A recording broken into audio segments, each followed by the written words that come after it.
There's two components of a really successful web design business. Whether you're a freelancer or an agency owner, you have to pay really close attention to these two things. One is pricing and the other is process. And what you're going to find is that pricing and process are very intimately connected. So if you don't have a rock solid process, you're not going to have rock solid pricing, and vice versa.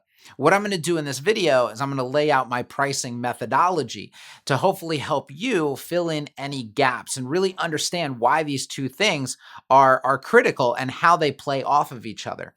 And this is like make or break, because if you don't have a healthy business, none of the other stuff that we talk about on this channel is going to matter. So this is a very, very important video. I do want to give a disclaimer, actually two disclaimers. Number one is this is not clickbait. When I say that you can double your revenue or more overnight, I absolutely mean it. And then number two is this is not a money grab. Everything that I'm going to show you in this video is actually a benefit to your clients, because clients, when they work with an agency that's not doing things properly, they get inconsistent outcomes. They don't get the value that they're supposed to be getting. And let's talk about like the three mistakes before we're going to jump into a Figma Jamboard in a minute. I'm going to really go through this with you, the whole methodology. But let's talk about the mistakes that a lot of freelancers and agency owners are making. There's three big ones. Number one is they're not providing enough deliverables. So the list of deliverables that you are providing to clients is too small. And this does a disservice to you because you don't get all of the revenue that you could be getting. And it does a disservice to the client because you're not delivering all the things that you really should be delivering. The second mistake that people make is the deliverables that they are providing are not priced correctly. And then the third problem is you're doing a lot of free work. And I call these hidden deliverables. You are providing value and doing things that you're actually not pricing for. And you need to be pricing for these things, because you can't have a healthy business if you're doing a lot of free work and providing a lot of free value. That stuff needs to be billed for so that you can have a healthier overall business. So that's the two things I wanted to really get out of the way. Number one is this is not clickbait. And number two is this is not a money grab. We're not doing a disservice to people by charging more and charging for more things. We're actually just running a better agency and delivering better, more consistent outcomes for clients. So let's go ahead and take a look at the entire pricing methodology. And then, if you have any questions, you can drop them in the comments. Make sure you hit like, subscribe, all that good stuff. But let's get into it. All right, guys, let's go ahead and dive in. We're going to talk about web design pricing methodology. Before we get started, a couple things. Number one is I will share this Jamboard with you. So look down below in the description. You'll find a link. You can go here, save it in your resources, review it. I put some additional notes in here. Some of the stuff I've already covered, like the three big mistakes and how pricing is tied to process and on and on and on. So all of those notes are in here. Second thing is I'm not going to give you actual raw pricing numbers in this video, but I am going to give you a way where you might be able to get access to my actual pricing. I don't know if I'm going to release it yet, but if there's enough interest in it, I will provide access to my pricing, and I'll do a video on how I actually go through and scope out real projects. Okay. And then the third thing I want to do, just to kind of lay context here, is the work that I do, the projects that we do as an agency are typically $10,000 and up. We've done some projects around $125,000. I'm actually right now in talks for a project that's going to be about $96,000.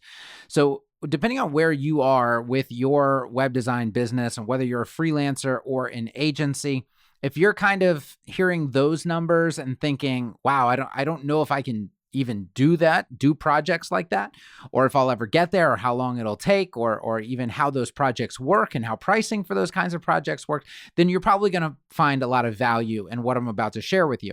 If you're already at that level, you might find some things here and there.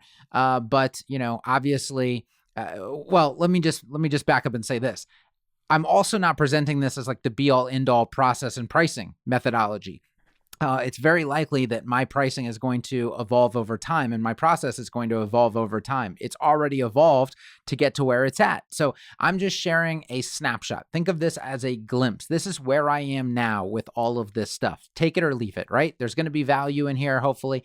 And then if there's something you don't agree with or don't like, then leave it. Like I'm not saying this is the one way to do things. So let's go ahead and dive in. You're going to notice that this is laid out in a process format because, as I mentioned, pricing is intimately tied to process. If you have a rock solid process, it enables you to have rock solid pricing, and then that works in reverse as well. So I have this little philosophy blurb over here, and yes, I am going to, the great thing about Figma Jamboards is you can get you can zoom in really close. So for all of those who had fear about not being able to read what's on the screen, it's all good. So there is this philosophy paragraph. We've already gone over a little bit. There is a link in here to an article I wrote on value-based pricing, which I think is very important for everybody to click on and review so that you really understand, like, what are the different pricing models? Why is value-based pricing important? Because as I mentioned here, a sound pricing strategy strikes a balance between time, deliverables, and when I say deliverables, I mean all of them, even the ones that aren't obvious. I call those hidden deliverables. Reputation, your reputation as a freelancer or an agency, and value to the overall business that you are doing the pricing for. If you're doing pricing for a startup, that's very different than doing pricing for an enterprise level company for a lot of reasons. If you read this article, you'll understand how that works. And then, this is for freelancers and agencies alike. I want to make that very clear. So let's get into the first kind of step in this entire process, which is bidding. All right. Let me see if I can zoom in a little bit more. Just make this so we don't, get the urge to skip ahead and look at those other steps over there. So the first step in like landing a new project is this bidding phase where you're going to be doing some initial discovery, trying to figure out, okay, what does this business actually need? What can I provide for them? What are they like? How are they thinking about these things? There's calls that you have to get on. You do discovery calls, you do follow-up calls, you do meetings, you do proposals. You might meet this client in person. You might do virtual stuff. There's a lot that goes into it, a lot of back and forth. There's going to be emails involved in that. There might be text messages involved in this entire process. There's a lot of time that goes into this bidding phase. And what you're going to find is that as you do bigger and bigger projects, there's a lot more that goes on in this bidding phase. It takes a lot more time typically to land the bigger projects. And the question is, like, who is accounting for all this stuff? Are you doing all of this for free? I bill for this process, this part of the process. I don't necessarily bill for it up front. Sometimes I do, sometimes I don't. But I'm getting paid one way or the other. At some point, all of this time and effort and expertise that goes into this first bidding step gets built into the pricing somewhere. All right. There's also the proposals that you have to create, and proposals are often very detailed. And again, the larger the project, the more detailed the proposal is going to be. There's statements of work that have to be drafted up. You have to know, first of all, there's like practice and expertise that comes with writing proposals and writing statements of work.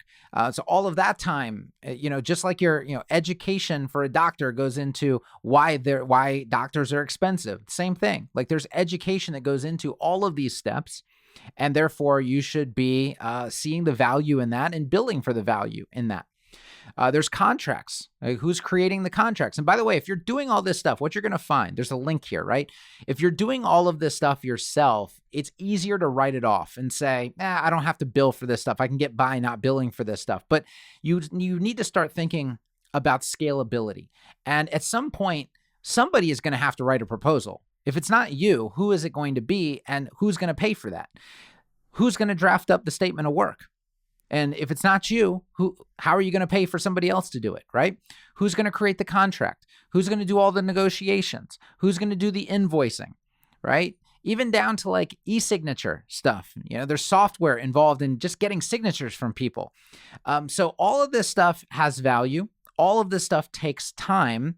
And whenever there's value and time involved, immediately your brain should think, I need to be billing for this. So there are models where you can bill for some of this stuff up front. And then if you can't bill for it up front for whatever reason, you build it into the price when you land the project. And by the way, all of the projects that you don't land, that time wasn't wasted, right? That's all part of running a business. That stuff, like the loss of that time and value, gets built into projects that you do win. And all of this stuff, again, as you're going to see, and I'll try to reiterate, is actually real world value to the client. And it's stuff that they should be paying for and should be willing to pay for, because it means that you, at the end of the day, are running a very healthy business, and that you're going to be around for them, and you're going to be able to consistently deliver for them, and you're going to be able to be the best partner that you can possibly be. That is value to them. All right. And that is worth paying for. If you're not a healthy business, you can't be a great partner, and ultimately you're going to be a liability to your clients. That's what we need to avoid at all costs. So that's the bidding phase. You got to think about this stuff. A lot of this stuff is hidden deliverables that people do not charge for or don't build into their pricing, and that's a big mistake.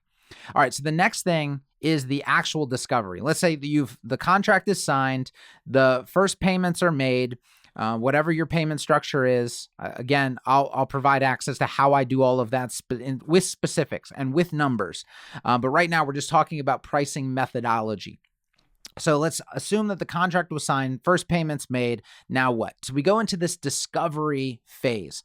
Now, what you're going to see here is that a lot of the discovery phase actually creates more deliverables that you can then charge for in second phases and third phases. And I think it's a good thing to explain here is that when you are wanting to do projects correctly and you're wanting to do larger projects, this isn't going to be a one and done thing. It's not going to be, here's the price, I'm going to deliver, and then we part ways.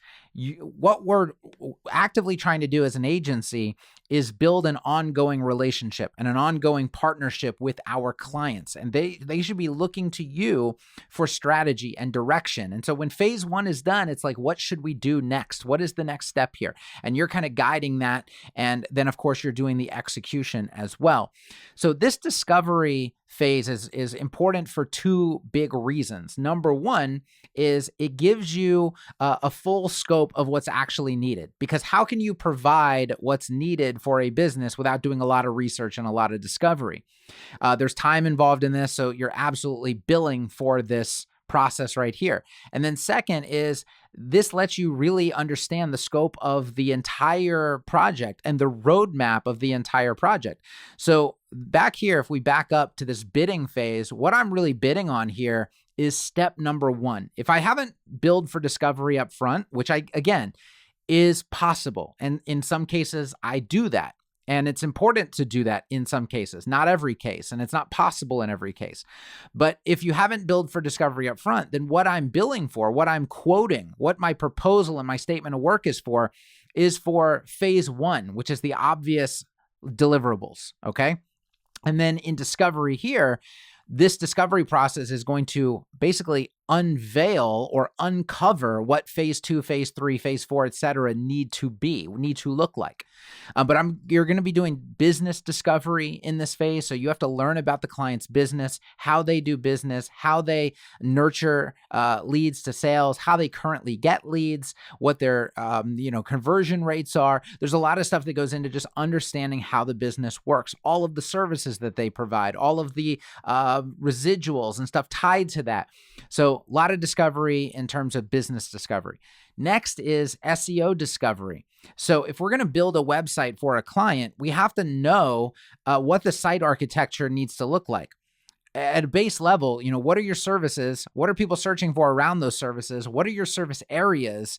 And so we have to do discovery so that we can set up the website architecture properly. We don't want to get into a situation where we're just making up names of services and hoping for the best, and we're making up URLs, because at some point, if they do want to invest heavily in SEO, we don't want to get into a situation where you're having to rewrite all of the URLs because the URLs were written properly because there was no SEO discovery and there was no real site architecture developed. The next is competitor research. Oh, and by the way, this SEO discovery, this is how deliverables go from 5 pages on a website or 10 pages for a business website to 50 pages quickly. So we can say, and of course, we're not doing all 50 pages at once, but this SEO discovery, when I create an SEO optimized sitemap for a business, very often I will end up with 40, 50, 60 pages that need to be created. Well, in phase one, the client's only wanting, 10 pages. Cool. All right. So we explained to them, we're doing the 10 pages. We already quoted you for 10 pages, but in order to get to where you want to get based on the goals you told us you have, your website needs to be far more robust. And if you look at the sites that are doing really well online and dominating the digital space, they are robust websites with, usually hundreds of pages if you count blog posts and things like that. So we show them the sitemap game plan, and we say, we're going to build the initial 10 pages now. And then after phase one is live, we're going to come back and we're going to talk about phase two, and we're going to talk about phase three to get your site to where it ultimately needs to go. That only comes from an SEO discovery process. So if you're not doing that SEO discovery process, you're missing out. Like you're failing to provide the roadmap and all of the deliverables that a website truly requires to dominate the digital space. Next is competitor research. So you are going to want to take a look at what that business's competition is doing correctly. What are they doing that's successful? Next is market research in general. How do the customers in this market behave? What are they wanting? What are they needing? What are they looking for? So there's a lot that goes into that. Site mapping I just talked about, which is a big part of SEO discovery specifically. And then there's general planning, like project planning. How are we going to tackle this project? How are we going to break this up into phases? So this discovery process is a big first step once the bidding is done, contracts are signed, and all of that. Again, sometimes this happens before this bidding stage happens. So you might do a discovery package with a client. I do this often, but not every time.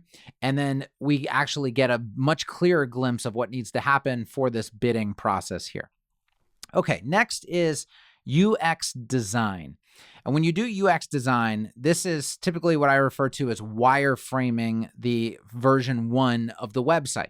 We create wireframes for every single key page of the website. And I'm going to talk about why that's important. This is a part of the process that I think a lot of people don't do, especially freelancers, because they feel like, well, I can determine the UX and the layout as I do development or as I do design. And again, we have to think about scale. If I zoom out for a minute, we're gonna just take a look real quick. So there's UX design, UI design, there's content, and then there's site development, right? So we're gonna go back to UX design for a second. The reality here is that there's very few people on the planet who are experts at all of these things. And so when you start to think about scale, you're going to need to put people in the right seats on the bus, as we say. So there's going to be a UX designer. There's going to be a UI designer. There's going to be a content person. There's going to be a developer. And you might have multiple of these things eventually. But if you have to if you really want to deliver the best results for the client, each of these things should have a person who that's their area of expertise versus a jack of all trades, master of none, who's doing all of these things in very mediocre fashion, right? Which is often the case. That's something that we have to try to get away from. So when we think about UX design, we need a UX designer. Well, if we need a UX designer, that means we have to pay for a UX designer, which means that we better be billing for this step. And then when there's multiple people involved, there has to be structure to the process. So let's talk about UI design for a second. We're not going to do the bullet. I'll come back and do the bullet points in a second. A UI designer, it's going to be very tough for them to do their job if they don't have a UX blueprint to work from. UI designers aren't necessarily well versed in UX, right? These are two very separate things, very different things that require different abilities and different skill sets. There's a lot of people who are amazing at graphic design and web design in particular, but they don't really understand user experience. They don't really understand conversion rates. They don't really understand storytelling and why certain sections should be presented before other sections and the order that sections should be presented in overall. That's all part of UX design that not every UI designer understands. So you can't say, well, we're going to have to find a UI designer who's also an expert at UX design, because you can find UX designers who are amazing who can't do UI design, right? So you have to see these things as independent parts of a process that require independent people.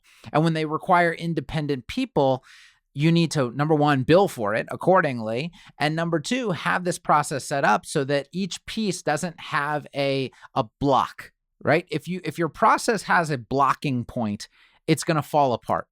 So we go from this discovery right into, it would immediately go to the UX designer. So the UX designer is creating the blueprint for what we're going to build. And once you have a blueprint, you can then make that blueprint pretty. You can hand that blueprint to a designer and say, here's the blueprint, make it pretty according to the brand guidelines of this business. So you see how these two things play into each other and are really require each other in order to do all of this stuff properly. So in the UX design phase, you're doing more discovery, because now it's the UX designer is trying to figure out, okay, well, what's the user experience of all of these competitor sites like? And what are they doing right? What are they doing wrong? What did they miss that we can actually put into place and create a better website for our client? There's strategy that goes into UX design, obviously. There's the actual wireframes that get created and the time that goes into those. When you're doing wireframes, there's some ideas that you're going to want to experiment with. So think about a homepage wireframe, for example. There's not one homepage wireframe when this stuff is done properly. There's like 3, 4, 5 versions a lot of times of what a homepage might look like. So there's multiple different layouts. There's things where it's like, here's an idea I had, but if we don't want to go with that idea, here's a different idea. So when you're doing this stuff right, you're not creating one wireframe, you're creating multiple wireframes, and then eventually a set of wireframes that become the game plan for building the actual website. There's iteration that goes into this. This is an insurance step in this process. And you're going to see this word show up over and over and over again, where by doing this the right way, by doing wireframes and presenting wireframes, because wireframes are I would say, not necessarily easier to make. In a fidelity sense, they're easier to make than design, right? But we're doing one step at a time so that we can take this step to the client and say, okay, here's our thought process. Here's why we're doing what we're going to do. Here's the blueprint for what we're going to build. Before we go any further, you need to say yes or no, green light or red light or yellow light. Where are we at? And this is insurance for you as an agency or freelancer, and it's insurance for the client as well.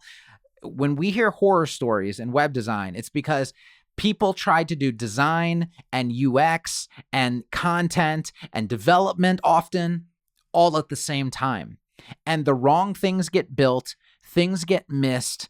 You have to go backwards, like it's 2 steps forward, 1 step back, or even worse, 2 steps forward, 2 steps back. You got to start over, right? Like there's just, it all falls apart when the process is not rock solid. We feel that this is a rock solid process where we start with a blueprint. It's just like building a house.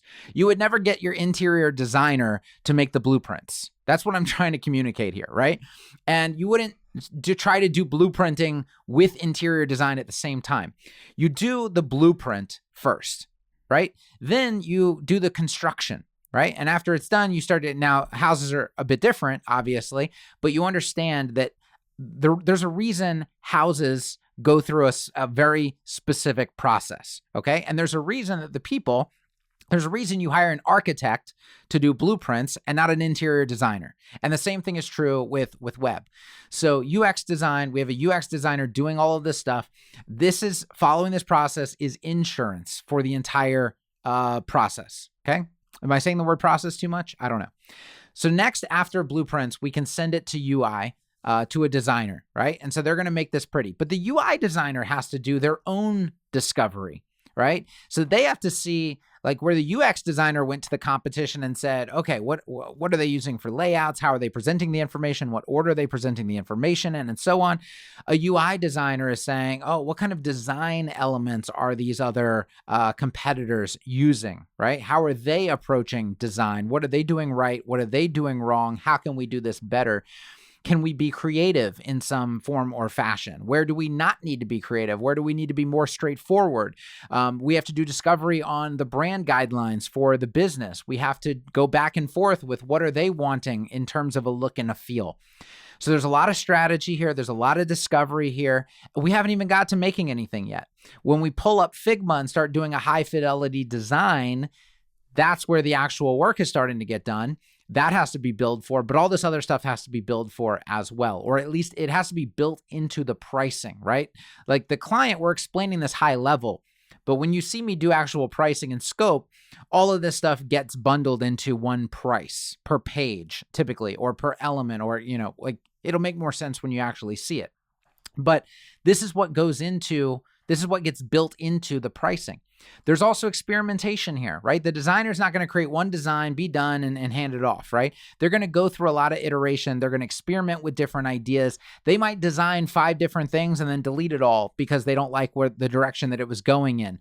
So all of that time and talent and expertise has to be, built into the pricing. It has to be front and center in your mind. You can't pretend that part of the process doesn't actually exist. You can't only look at the finished design and say, oh, okay, that's the finished thing. This is how much it's worth, right? There's a lot that goes into getting to that point. There's iteration with the client. So, you're not going to hand over designs. You're not going to hand over wireframes to the client, especially when it's a big client and they just say, it's perfect, let's move on, right? There's going to be some iteration built in there. So you have to account for that happening. This, again, is insurance because all of these things are milestones in the process. And a milestone is where the client gives green light or red light. And here's what's critical, and here's why I say it's insurance. When they give a green light, we are not going backwards. There is no point in this process where if we've gotten a green light, we're going backwards. Whereas if you're not doing these steps, right? Let's say you start with development, which is like low-level freelancers and quote-unquote web designers just hop right into development. They're like, we're going to design as we go. We're going to do the UX as we go. It's all going to be the same thing. You're going to go backwards so much. You're going to, oh, no, that's wrong. Change it. Oh, no, that's wrong. Change it. Oh, no, where's this thing, right? Why wasn't this thing accounted for? And it's extremely hectic, okay? So the reason you see this word insurance is because we're doing this in a milestone format where we're getting a physical signature sign off from the client at every milestone. Do you like this blueprint? Yes or no? Is this good? Can we move forward? Yes or no? UI design. Do you like how this looks? Can we move forward? Yes or no? Yes. Okay, cool. We're moving forwards. Now we have to think about content, right? So in the content phase, and now some of this stuff happens parallel. That's important to understand. So if I can zoom out here for a second, right? Content and UX design sometimes happens at the same time. Content and development often happens at the same time. Content might span across these steps. That is very often the case. But let's talk about content because this is one of the biggest sticking points that a lot of agencies and freelancers have. Content, when it's handed off to the client, takes forever so many times. This can derail projects. Absolutely 100% can derail projects. It can make a project that could be done in 8 weeks, take 6 months. And we have to understand that. So in fact, one of the things, and when you talk about, how do I get from just a $5,000 project to a $10,000 project? Content alone might get you there. Might get you from $5,000 to 10. If you're not building out this step in your process and pricing for it, then of course, right? Like this one step could potentially, depending on, what's actually needed here, double your revenue. Now, again, do you have a content person? Because not everybody can write great content. There's SEO copywriting that's involved. There's sales copywriting that's involved. There's editing. There's photos. There's images. So let's talk about photos, for example.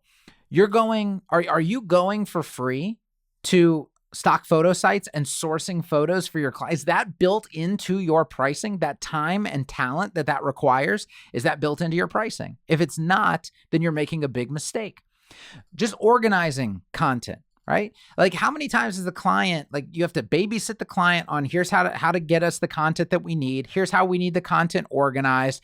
If they don't, give it in an organized fashion, you have to do some of the organization. Somebody has to build that into a project management dashboard. There's a lot that goes into that. So the question is, are you billing appropriately for it? Can you do SEO copywriting? Can you do sales copywriting? Or do you need to bring in somebody who's really good at that? Who's doing the editing? Because editing and copywriting are often two very different things. So we have to understand all of these components, why they're important. And what I was about to say is almost never do I let the client create their own content. I tell them up front, listen, it's like being your own lawyer. Right? They have a saying about being your own lawyer. You have a fool for a lawyer if it's yourself. I don't know how the saying goes. It's almost the same thing with content on web. Like you're almost a fool if you're going to create your own content. Have us create your content. We have experts to create your content, and we can ensure that it gets done right, that it's effective, and that this project gets done on time, that this is not a block for your entire project. And we tell them horror stories about clients trying to do their own content. And here's the thing is, it's not just about it being a sticking point. It's also like the critical ingredient in whether your site is successful or not. So whether your site ranks depends on how well the SEO copywriting was done. Whether your site converts all depends on how well the sales copywriting was done. So we can design a pretty website, and if it doesn't say the right things, it's not going to rank and it's not going to sell. It's not going to convert. And so we have a failed project. It all can hinge on just the content alone. So it's really important that you invest in this section, that you invest in content. And it's really important for you as an agency and a freelancer to sell this piece of the puzzle to your clients. And again, like I said, this one piece could take you from a $5,000 project to a $10,000 project. Okay. So this is not rocket science on how we get to the higher price points. We're just selling the right things, and then we're pricing them appropriately. All right. So after we've sold content, and by the way, that has its own discovery phase involved in it as well, right? And strategy phase involved in it as well. Then we have the development side of things. And the development side of things is this is part where you probably understand a lot of the technical, work that actually goes into this. But there's laying a solid foundation. There's the technical execution. If you watch my videos on Oxygen, not every Oxygen developer is, and I'm assuming you're doing everything on Oxygen. Not every Oxygen developer is of equal talent and ability. And so when you look at an Oxygen website that's being built, it's how consistent is it? How much quality is there?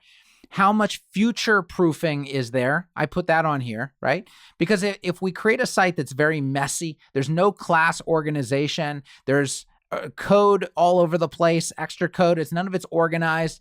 It makes it difficult to do basic maintenance and management in the future. It makes it difficult for other people to come in on the team and understand how this site was built. Are there any standards with the development process so that you can actually scale and have other people work on this project?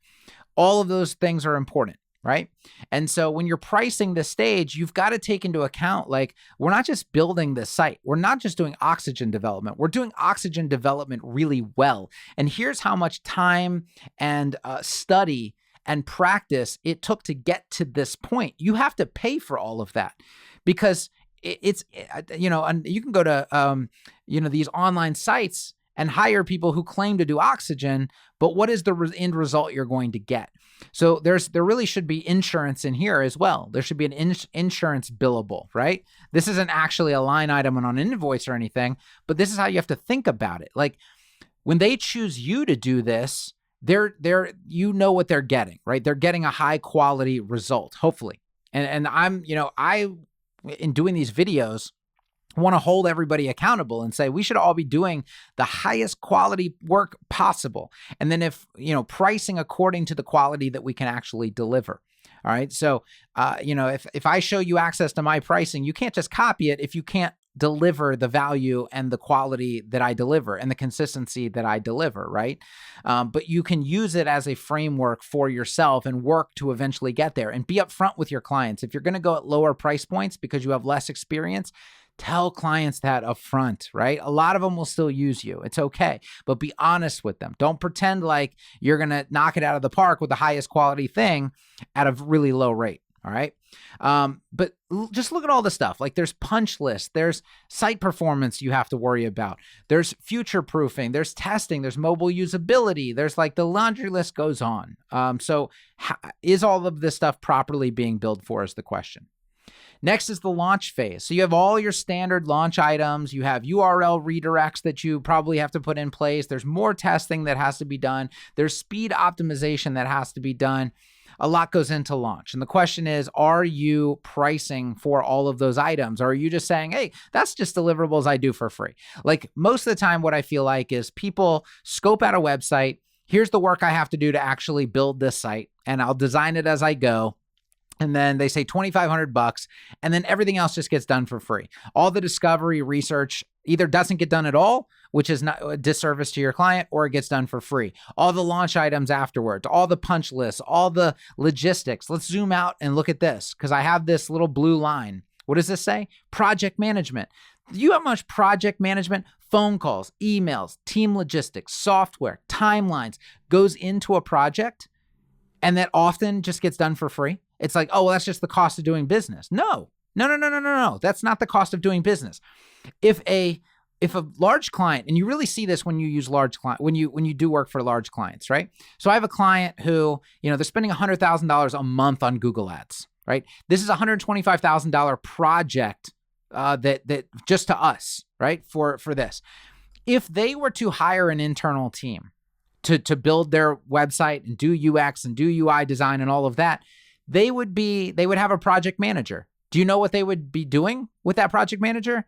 Paying that project manager. That project manager would have a salary. This is a completely separate line item that gets paid for. This is not work you do for free. This is not the cost of doing business, right? If they would have to hire somebody to be a project manager, and by the way, as an agency, you have to hire someone to be a project manager eventually. You are the project manager, and you have to pay yourself for project management. And if you're going to scale, you have to bring in a project manager, and you have to pay that project manager. So guess what? That is billable to the client. The client has to pay for you to be the project manager, or for your project manager to do the project management. Plain and simple, end of story. Right? So think about, how much is that project manager worth? What is their salary? How much does that inflate the cost of a project? And again, this is an insurance step.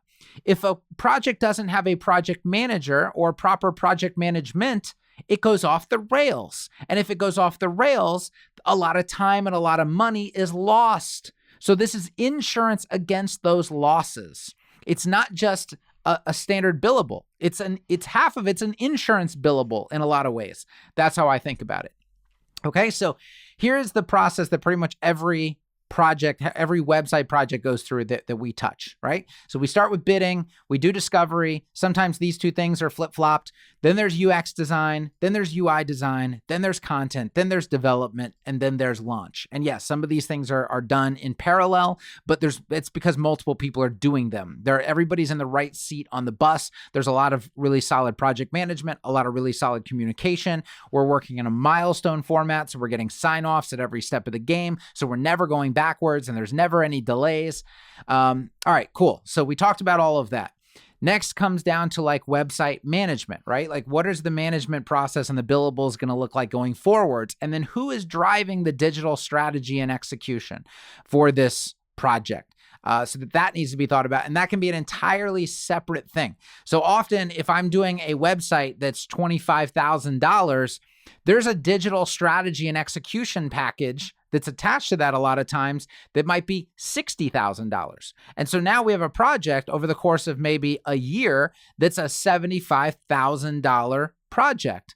Now, not every web design agency or freelancer has the capacity or the knowledge or the experience to be able to execute a digital strategy, to plan and execute a digital strategy. But if you do, that's how, again, revenue goes up, because you're providing the deliverables that the client actually needs. Because what happens with a typical website, right? $2,500 website. with no digital strategy, no digital execution, not a lot of discovery, not much UX design. It was basically limited and not content, right? It was limited to design and development, the two obvious steps of the process. Like that was the limit on a $2,500 project. You build the website, you launch the website, and nothing happens. Because we know in the web design and digital marketing game, it's not a if you build it, they'll come type of thing. So the business, quote unquote, invests in a website. And at the end of the day, what they got is a digital brochure that doesn't really bring in any traffic. It doesn't really convert people very well. They still have to rely on their salespeople. They still have to rely on a bunch of other digital advertising, getting direct calls from PPC. Like the website is there, but it's not the linchpin in their online marketing. It's not their online marketing hub as it should be, right? So what will we say? Will we say, well, that is a successful project? No, that's not a successful project. A successful project is one in which the client pays for all the things that they need to pay for to make this thing successful. We execute on it, we deliver it on time, and then we drive the strategy and execution going forwards. We nurture the website with all of the right digital strategy and execution to where the website actually brings in traffic and business and eyeballs. The website actually increases the brand awareness for the company. The website actually acts as the company's best salesperson. It works 24/7 to fill their sales pipeline. It actually does the job of converting leads into sales without anybody physically touching that lead. All of those things are possible. All of those things should be happening in the real world when you're doing actual valuable work for businesses. This should be something that grows the business. And the business a year from now should be able to say, wow, we put $50,000 into that website and our revenue's up $500,000. Or we put $100,000 into that website, our revenue's up $750,000, right? Like that's the outcome that should be happening. And it's not going to happen if you don't have this process. And this process can't happen if you don't have the right pricing and vice versa. All right, so that's why all this stuff is super important. All right, so I've put some additional notes in here, but this is the pricing methodology. And if you want to see actual numbers, I'm considering making my full web design price list available for a small fee. I can't make it free. I'm not just going to give this away for free. Number one, I don't want just anybody to have access to it. If you're super interested and it's important to you and you think it would be very valuable for you to have, then you can pay a small fee. I'm not going to make it astronomical or anything like that, but you got to pay to play, right? And I'll also consider doing a video on how I take that pricing list and actually scope out 10,000 plus projects. Okay. So you can see exactly how item by item by item, what gets built into the price and how the final price becomes what it is. I can pretty much guarantee you that if you currently do websites for $2,500 overnight, at minimum $5,000, but probably more along the lines of $7,500 to $10,000. If you're currently doing sites for $10,000, I'll show you how to get to $20,000, $30,000, $40,000. And again, it's not a money grab. It's because there's almost always really important things being missed. And then the things you are billing for, the correct, appropriate pricing is not baked into those deliverables. All right. If you found this helpful, hit the like, hit subscribe, hit the notification bell, drop a comment, and then look down below in the description. You'll find a link to this Jamboard so that you can keep it. And you can review it. You can read my little notes here. And then you'll also find a link to like a waiting list that I'll set up to see, who's interested in seeing actual pricing, who's interested in, paying a little something or other to get access to that pricing and get access to a video on how to actually scope these things out. And then future videos, like we're going to cover all this stuff. I'm going to show you how to do discovery calls, how to write proposals, how to write statements of work, what your contract should say, how to do the negotiations, how to do the invoicing, what the payment plan should be, what pricing options should you recommend, how to do SEO discovery, how to do competitor research. This is kind of a roadmap, honestly, for a lot of the content that I'll be producing on this channel. So if this stuff is exciting to you, if it's valuable to you, hit subscribe, hit like, hit comment, and that's it. I'll see you guys very, very, very soon with another video. Peace.